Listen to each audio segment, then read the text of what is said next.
Shoes on the line. 2 jump checks. Ready? Count them up. Do.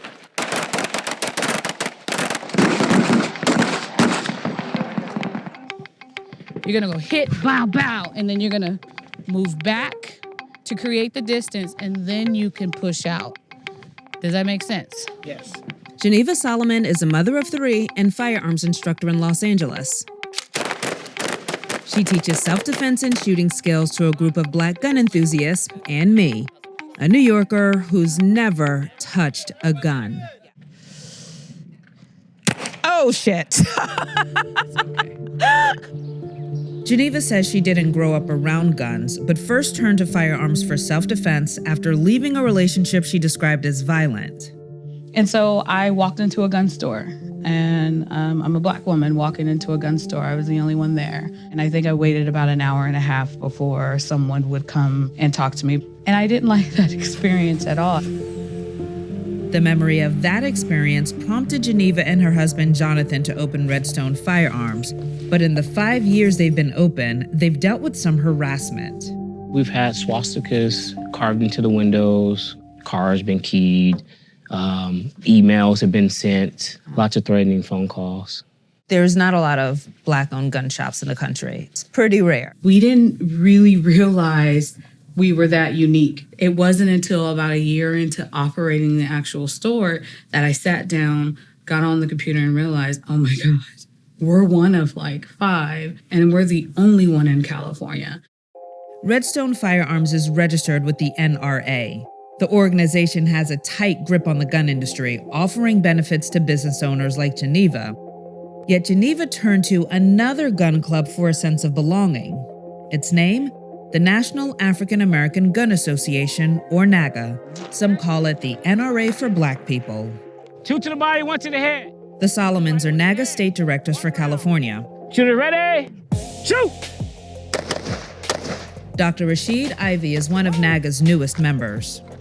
I love what NAAGA's doing and loved how positive they were, how much they were really devoted to teaching people how to be positive gun owners and changing the stigma in our communities of gun ownership. Are you also a member of the NRA? No. Why not? The stigma associated with them is that they're it's a racist organization.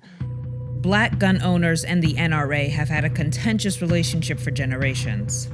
In 1967, in response to the Black Panther Party legally and openly carrying loaded guns, the NRA actually supported gun control legislation. Old wounds were reopened in 2016 when registered gun owner Philando Castile was shot and killed by a police officer. Told him not to reach for it. I told him to get his hand out. You told him to get his ID, sir, and his driver's license. The officer was later acquitted of manslaughter.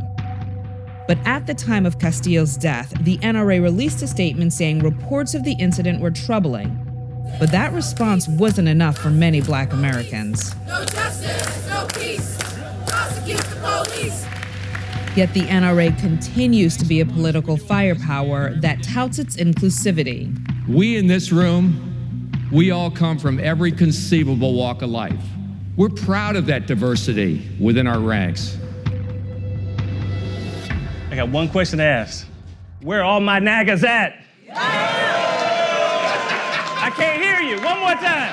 Where are all my NAAGAs at?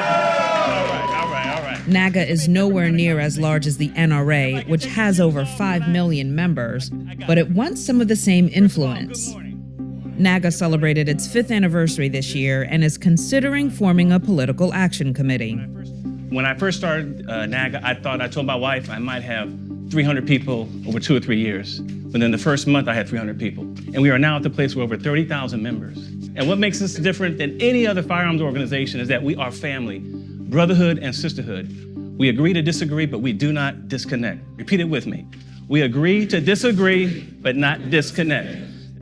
Good people should have a fighting chance to defend themselves, and if they want our assistance in that process, we're here for them. I'd rather have a good guy with a gun than a good guy without a gun. When you say good guy with a gun, the first thing I think of is Philando Castile. Are you afraid, being a Black gun owner, that you will do everything you are supposed to do, everything the correct way, but still end up like him? The worst thing we can do as Black folks, and I'm just gonna keep it 100, is to say, you know what, he got shot, so I'm gonna put my gun away. because of one bad person. So as a black gun owner, we should all say, you know what? I'm really going to carry my gun. We can't bow down. We're not sub-Americans. We're not sub-citizens. We've earned that right. Our ancestors have died for us. NAAGA is looking at possibly forming a PAC.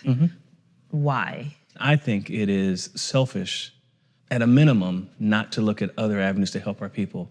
Are you going to be looking to endorse candidates or focus on issues? We're going to focus on issues. There's some African-American men, specifically in certain parts of the country, that have a very difficult time getting a gun license for whatever reason.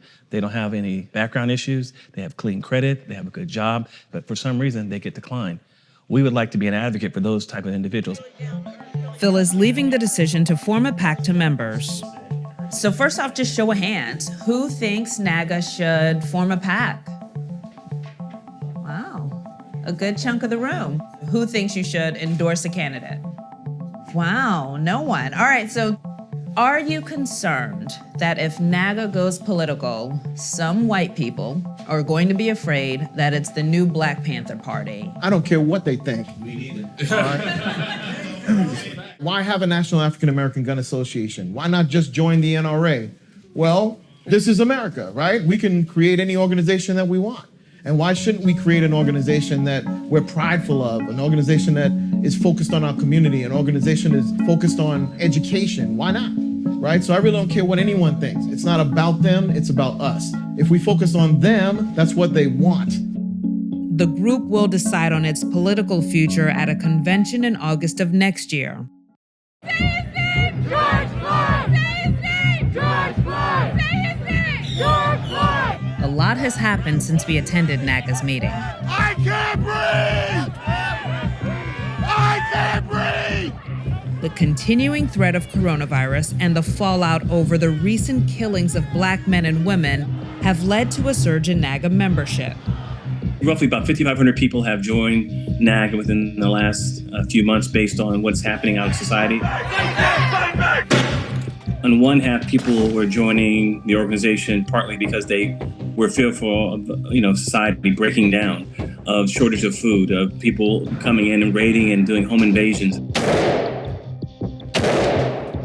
And on the other hand, now you have Black men and women getting shot, police running into their homes, shooting them without any type of warning or cause. Those two things together has really developed a melting pot of anger, of concern. And so in preparation for that, people are saying, you know what? I'm going to go out and buy a gun. I might even be anti-gun, but I'm going to go ahead and buy a gun because I just don't know what's going to happen.